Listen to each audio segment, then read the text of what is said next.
Okay, so once I have colored my frogs, they're all different values. You can see I put speckles. I actually even went back with Sharpie and I added a few speckles on one of my frogs, and I missed this guy. So you can add some speckles just with Sharpie. Even after you've colored, you can do that.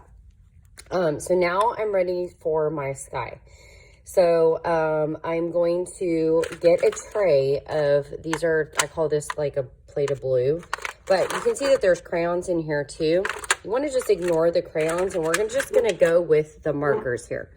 So if we're talking about value, we want to make sure and add different values of blue. So there are actually some dark blue, turquoise blue, and I also have some skinny markers, so you can kind of experiment with those.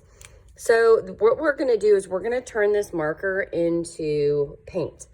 So I'm not going to color on top of the frog, so I really have to pay attention to, I'm just going to do straight lines. So if you feel more comfortable doing that, you can do that. But if you notice, when I get to a frog, I have to stop my lines. So I'm going to kind of work with the value, and I'm going to make some thick lines.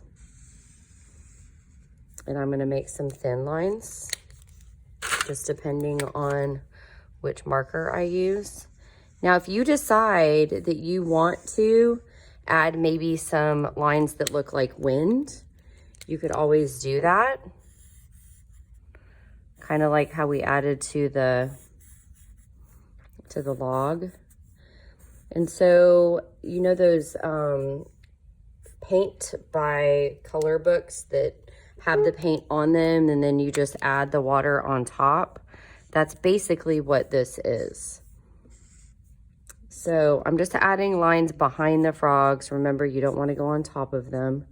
And the more blue lines you add in the background to the artwork, the more color you're going to have in your sky.